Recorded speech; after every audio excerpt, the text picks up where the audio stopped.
1,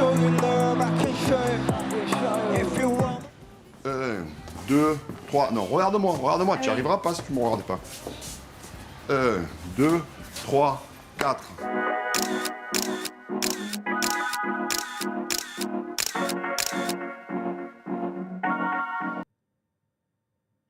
À l'affiche, le phénomène BTS au Stade de France, le retour d'Eric Cantona au cinéma et Tanger, capitale de la photographie. Bienvenue à tous. Ils ont conquis la planète ce week-end. BTS retrouve la scène avec 2 concerts exceptionnels au Stade de France à Paris. Un rendez-vous très attendu qui confirme que le phénomène K-pop, venu de Corée du Sud, est un raz-de-marée. Spectacle flamboyant, show millimétré et tube planétaire, voici BTS sur scène. Le groupe coréen est de retour après 4 ans de pause. De Londres à Munich, en passant par Madrid, la même ferveur, avec des fans très émus. Moi, à chaque fois que j'entends leur musique, je fonds en larmes. Ça fait 11 ans que j'attends ce concert avec mes filles. Elles ont grandi avec BTS.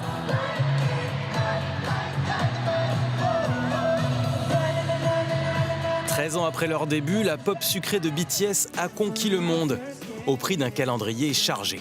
Vendredi et samedi au Stade de France et dès dimanche à New York pour la finale de la Coupe du Monde, aux côtés de Madonna, Shakira et Coldplay.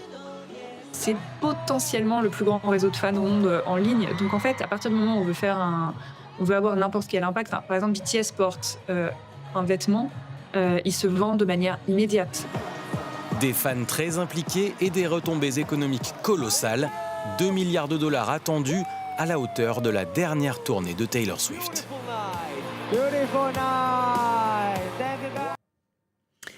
Eric Cantona fait son retour au cinéma dans Les Matins merveilleux d'Avril Besson, un film présenté au dernier Festival de Cannes. À travers l'itinéraire d'une jeune femme, le long métrage explore le sujet de la solitude, du besoin de changement et de quête de liberté. L'ex-footballeur nous en dit plus sur son personnage et son goût pour le métier d'acteur. Marion Chaval et Renaud Lefort. Tu vas faire quoi, cavalier? Je dois livrer un colis. La poste, tu connais pas? Je suis la petite fille d'Elisabeth Gastin. Charlie? Pardon, mais dis tout, c'est lui. Vous connaissez ma mère? Tu es la fille à Florence. Mon personnage, c'est...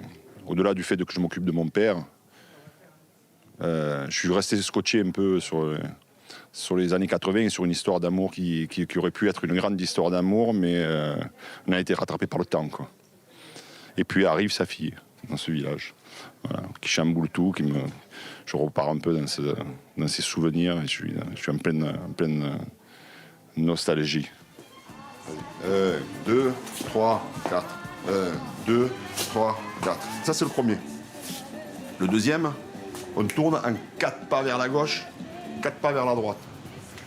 1, 2, 3. Non, regarde-moi, tu n'y arriveras pas si tu ne me regardes pas. Oui, en général, je fais le flic ou le voyou, moi. 3, 4. Voilà. Mais pour beaucoup d'acteurs et d'actrices, moi, c'est flic ou voyou, d'autres, c'est autre chose, mais on est souvent dans des rayons, quoi.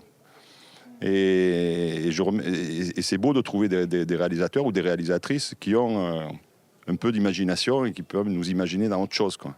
Donc c'est important pour nous, parce qu'on dépend de ce désir-là. J'ai pas très envie de rentrer chez moi, en fait. Figure-toi qu'elle va apprendre à danser le disco. Sérieux? Il pleut, mais par en dessous. Et quand tu ris aussi, tu lui ressembles, Florence.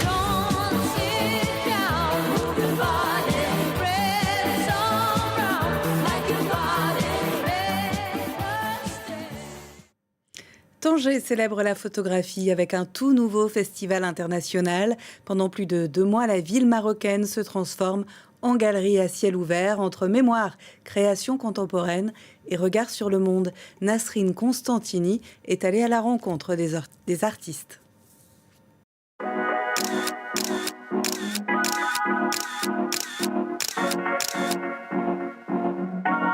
À Tanger, l'horizon inspire désormais aussi les photographes.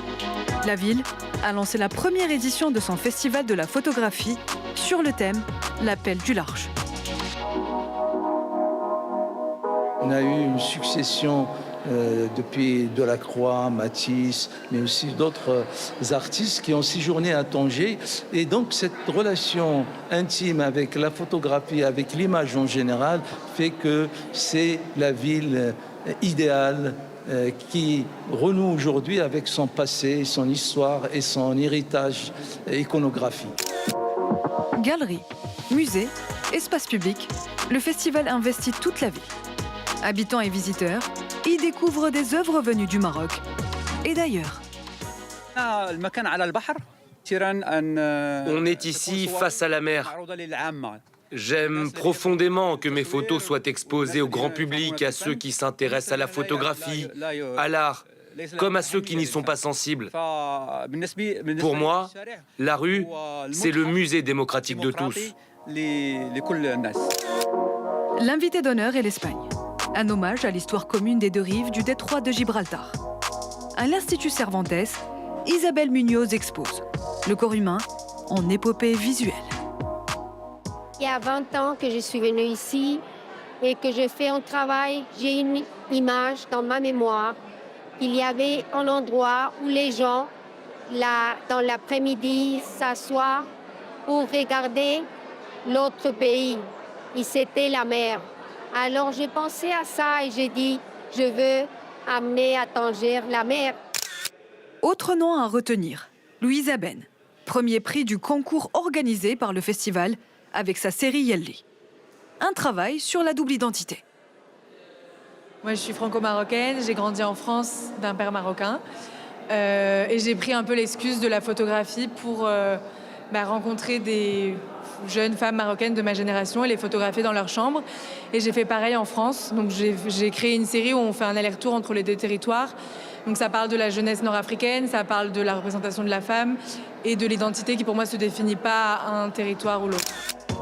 Photo Tanger se poursuit jusqu'à fin août et veut déjà s'installer dans la durée. Après l'Espagne, le Japon sera l'invité d'honneur de la prochaine édition. Retour en France avec le Festival d'Avignon qui célèbre son 80e anniversaire. Ne manquez pas les lectures de RFI, ça va le monde, dans la cour du musée Calvé jusqu'au 19 juillet. Elles nous permettent de découvrir les théâtres d'Afrique et d'Haïti. À l'image, l'auteur franco-algérien Yassine Benyakoub qui lit son œuvre « La décennie noire ». Connaissez-vous le festival Paris l'été? Nous étions au coup d'envoi de la 36e édition lancée par une démonstration de walking, une danse aussi spectaculaire que festive. Le festival investit 28 lieux à Paris et en Île-de-France. Louis Malo-Rendu et Valentine Herba.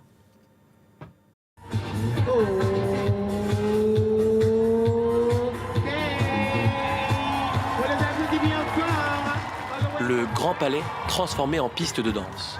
Pour la deuxième année consécutive, le festival Paris l'été met à l'honneur le walking. La danse walking, c'est une danse qui représente vraiment tous les corps, toutes les identités. Et c'est très important pour nous, c'est un marqueur très fort de notre festival, qui est très pluridisciplinaire et aussi beaucoup sur le corps, le mouvement. On a beaucoup de danse, de cirque sans texte, donc c'est vraiment pour tout le monde. Le walking naît dans les années 70. Il est créé par les communautés gays, afro-américaines et latinas de Los Angeles. Ce style de danse mêle mouvements de bras et poses inspirées des grandes stars de l'âge d'or hollywoodien, comme Greta Garbo ou Marlène Dietrich. Josefa Madoki est l'organisatrice du All World Walking Battle, rassemblant plus d'une centaine de danseurs. C'est une grande joie, une grande fierté d'arriver ici, d'amener la communauté walking internationale dans la nef du Grand Palais. C'est une culture qui demande et qui a besoin, en tout cas, d'être partagée au monde. Et des lieux comme celui-ci, pour moi, ça fait totalement sens de donner sa place dans un des hauts lieux de la culture française. Une ouverture au plus grand nombre, appréciez les spectateurs. C'est incroyable de voir autant de danseurs à Paris, c'est très inspirant. C'est un lieu très spécial. L'architecture qui se mêle à l'art, ici, sur scène, ça rend le moment unique. Après un lancement au Grand Palais à guichet fermé, le festival Paris l'été investit les rues et les bâtiments de la capitale jusqu'au 4 août. Avant de se quitter, Orelsan a frappé fort avec son cypher devenu viral autour de son titre Boss. Celui qui clame et déclame qu'il n'est pas le boss dans son couple s'est entouré de plusieurs voix féminines de la scène rap, dont Juste Chani. Une belle mise en bouche avant de retrouver le rappeur sur scène aux Vieilles Charrues, où il est l'une des têtes d'affiche de la 34e édition du festival. L'info continue. Merci de votre attention. On se quitte donc avec Boss d'Orelsan. C'est pas moi le boss, dans mon couple c'est pas moi le boss. J'essaie de rien, c'est pas moi le boss. À la maison c'est pas moi le boss. Je peux mentir à mes potes mais c'est pas moi le boss. J'aimerais être un bonhomme mais c'est pas moi le boss. Je peux faire le mal à la femme mais c'est pas moi le boss. C'est pas moi le boss.